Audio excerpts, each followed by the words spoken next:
দরবেশ বাবা আমাকে গুহার ভিতরে একা পেয়ে যেভাবে আমার সাথে কাজ করল, গল্পটি সম্পূর্ণ শুনলে আপনাদের মেশিন দিয়ে টপ টপ করে পানি চলে আসবে। আপনারা হাতের কাজ করতে বাধ্য হবেন। তাই হাতের কাজ করার আগে হাতের কাছে অবশ্যই টিস্যু রাখবেন। একদিন আমাকে বাধ্য হয়ে দরবেশ বাবার কাছে যেতে হয়েছিল, কারণ লকডাউনে আমার স্বামীর চাকরি চলে গিয়েছিল এবং আমাদের বাড়ির অবস্থা খুবই খারাপ হয়ে গিয়েছিল।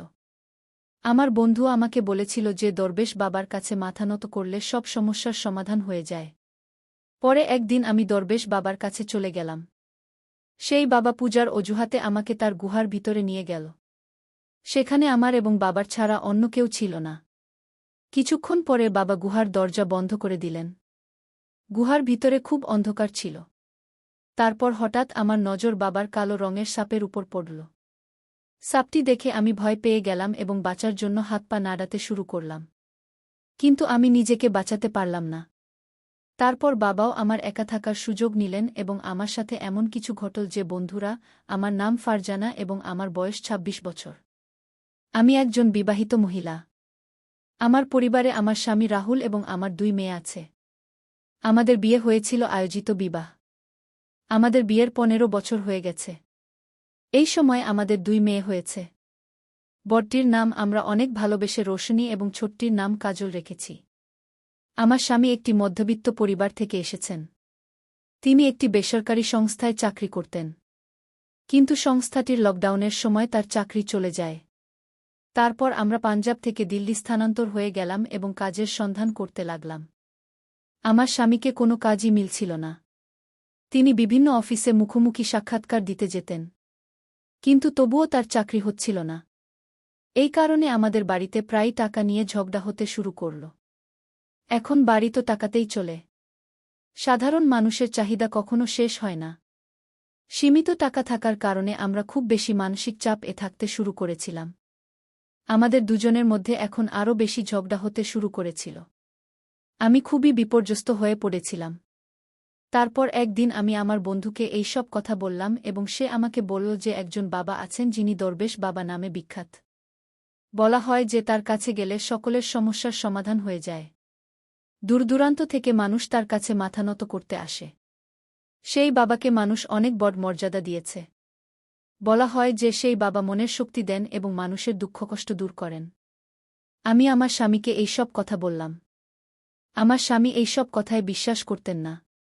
তিনি আমাকে বললেন, তোমার যদি যেতে হয় যাও, কিন্তু আমাকে এই সবের জন্য জোর করো না।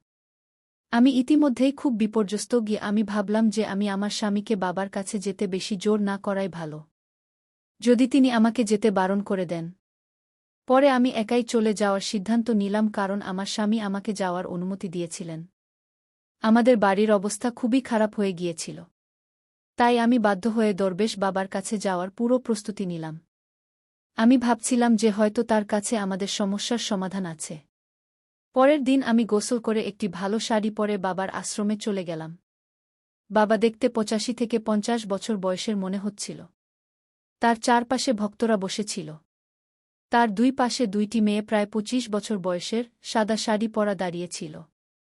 বাবা ভগবান এবং শক্তির কথা বলছিলেন। সৎসঙ্গ শেষ হওয়ার পর সবাই একে একে বাবার সাথে দেখা করতে যেতে লাগল।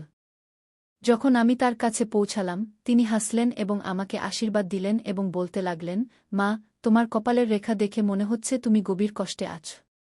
বলো, কি কষ্ট? বাবাজি তোমার কষ্ট দূর করে দেবেন। কল্যাণ হবে। পরে বাবাজি অন্যদের সাথে দেখা করতে লাগলেন এবং আমাকে অপেক্ষা করতে বললেন।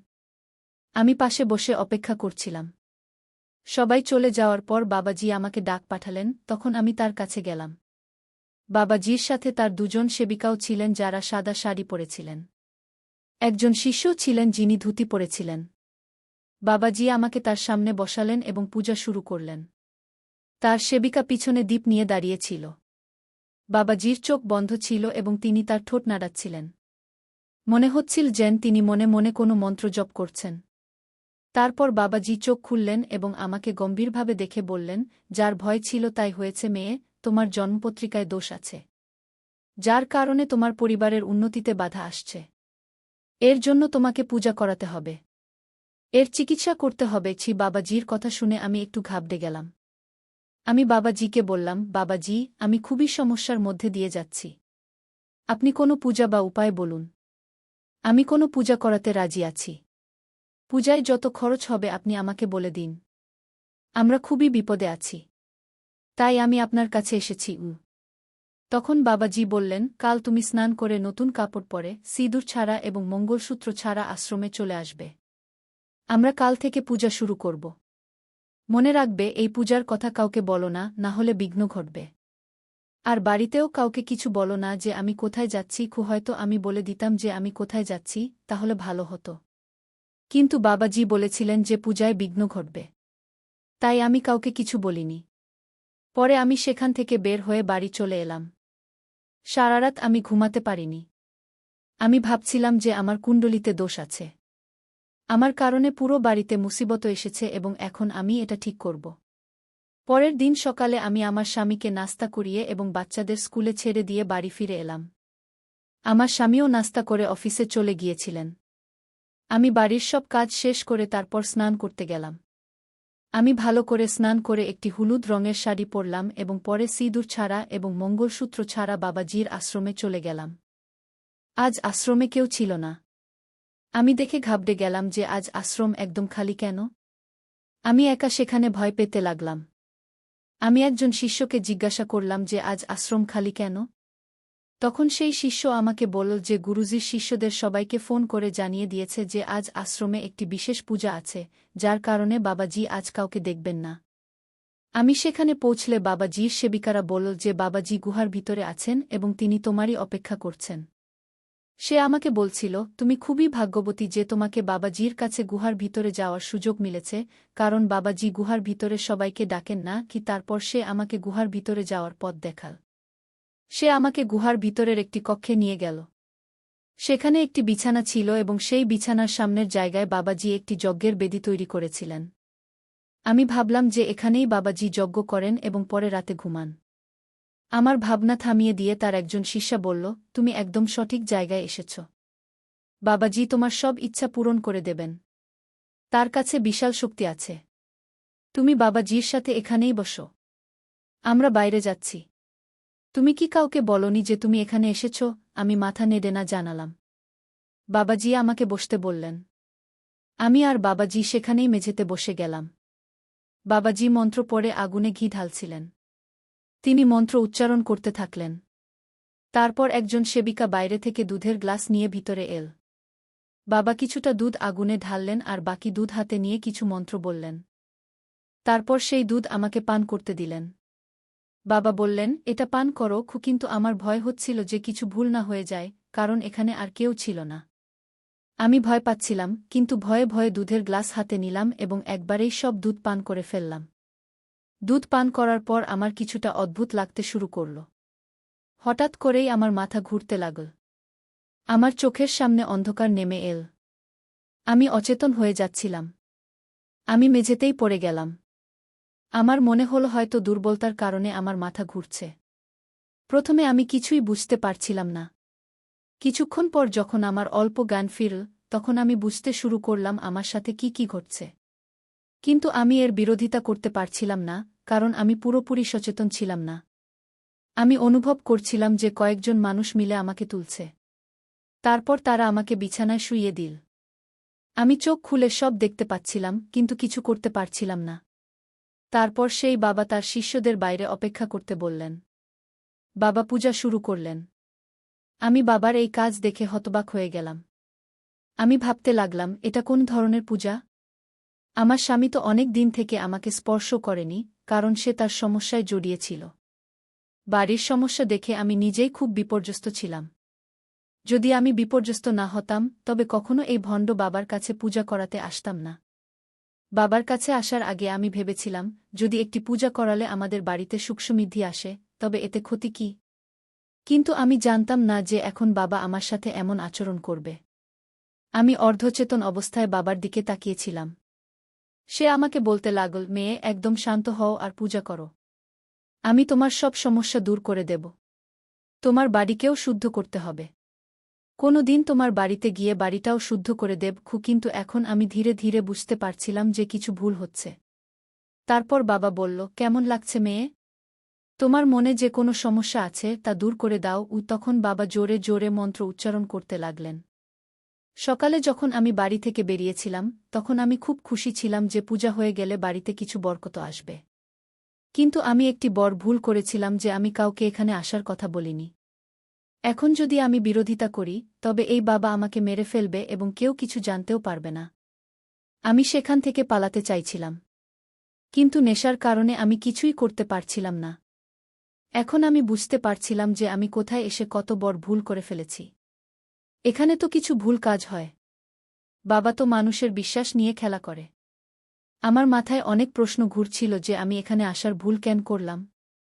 বাবা আমাকে বলছিলেন, সাবাস পুত্রী, তুমি খুব ভালোভাবে পূজায় অংশ নিচ্ছ। তুমি এভাবেই পূজা করতে থাকো। আমি তোমার ঘরের সব সমস্যা দূর করে দেব। কিন্তু আমি তো জানতাম বাবার কোনো সমস্যা দূর করছেন। আমি সেই দিনই ঠিক করে নিয়েছিলাম, একবার আশ্রম থেকে বের হয়ে গেলে আমি এই বাবাকে ছাড়ব না। আমি ভালোভাবেই বুঝে গিয়েছিলাম বাবার ডেরায় কি কি অন্যায় কাজ হয়। এখন আমাকে বাবার ডেরায় হওয়া অন্যায় কাজের খবর ফাঁস করতে হবে। যদি আমি এমন না করি, তাহলে কে জানে এই বাবা আর কত নারীর শরীর নিয়ে খেলবে এবং কত ঘর ধ্বংস করবে। মাধ্যমের সময় প্রায় 2 ঘণ্টা পর আমার জ্ঞান সম্পূর্ণ ফিরে এল। বাবা আমাকে বললেন, পুত্রী, তোমার পূজা সম্পন্ন হয়েছে। এখন তুমি বাড়ি যেতে পারো। তোমার সাথে সব ভালো হবে। আমি খুব ভালোভাবে পূজা করেছি এবং মন্ত্র উচ্চারণ করেছি। এখন তোমার স্বামীর নতুন চাকরিও হয়ে যাবে এবং তুমি সুখে জীবন কাটাবে। কিন্তু আমি তো দৃঢ়প্রতিজ্ঞ ছিলাম যে বাবার মুখোশ উন্মোচন করবই। যদি আমি এমন না করি, তাহলে এই বাবা সরল মানুষদের তার জালে ফাবে এবং তাদের লুটতে থাকবে। তারপর বাবাকে ছেড়ে দিয়ে আমি গুহা থেকে বের হয়ে এলাম।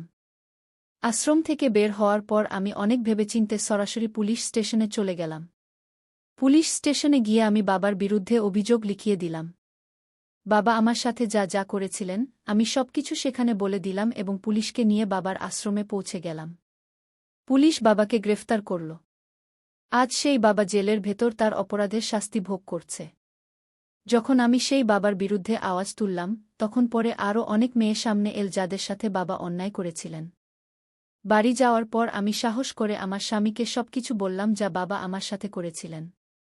আমার স্বামী আমার সব কথা বুঝলেন এবং আমাকে বললেন, আমি এই কারণেই এই বাবাদের বিশ্বাস করি না। যারা বাইরে থেকে একরকম দেখায় আর ভেতরে অন্যরকম হয় গিয়ে।